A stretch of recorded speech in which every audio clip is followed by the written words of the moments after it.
Police observer এবং তার স্ত্রীর ছবি প্রকাশ্যে এনে এবার নির্বাচন কমিশন ও বিজেপিকে আক্রমণ। এবার মালদা জেলা তৃণমূল সভাপতি ও বিধায়ক আব্দুর রহিম বক্সির। পুলিশ অবজারভারের স্ত্রী বিজেপি নেত্রী, এমনকি বিধানসভা নির্বাচনে বিজেপি প্রার্থী ছিলেন বলে অভিযোগ তৃণমূলের। মালদা জেলা তৃণমূল সভাপতি ও বিধায়ক আব্দুর রহিম বক্সি বলেন, জয়ন্ত খান যিনি বিহারের বাসিন্দা, তার স্ত্রী বিহার থেকে 84 জন পুলিশ অবজারভারকে নিয়ে এসেছেন। এটা আমাদের কাছে আজকে বড় প্রশ্ন, তিনি জানতেই পারেন কাদেরকে নিয়ে এসছেন। একজন এমন লোকের নাম আছে জয়ন্ত খান,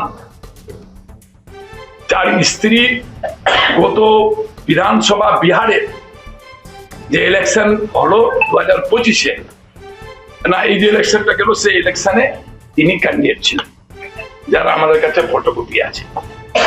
আপনারা দেখেন এই ফটোকপি, সে এখানে বিজেপির ক্যান্ডিডেট হিসেবে আছেন।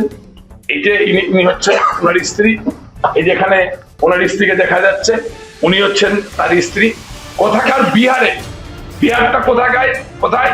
বর্ডার লাগোয়া, আমাদের পশ্চিমবঙ্গের বর্ডার লাগোয়া বিহার, যেখানে 3 দিন আগে ও বিজেপির ক্যান্ডিডেট হিসাবে যেই জয়ন্ত কান্তের স্ত্রী ছিলেন বিজেপির প্রার্থী, এবং জয়ন্ত কান্ত বিজেপি বলে আমি মনে করছি, তার স্ত্রী যখন আছেন, তাকে আমাদের এখানে পুলিশ অবজারভার করা হয়েছে। কোথাকার?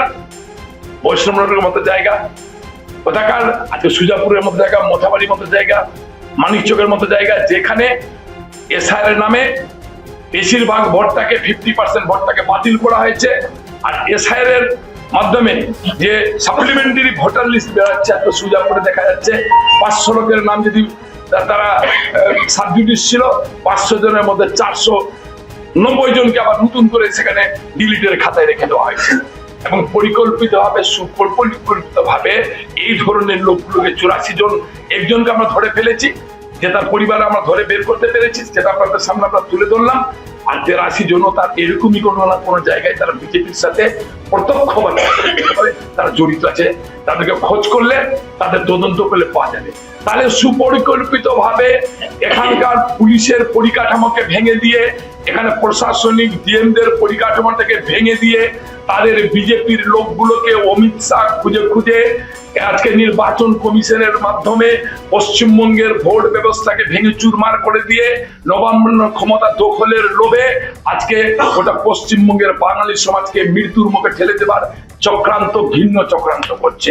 আমরা তীব্র নিন্দা করছি বিজেপির এবং গণেশ কুমারের নির্বাচন কমিশনের তীব্র বিরোধিতা করছি।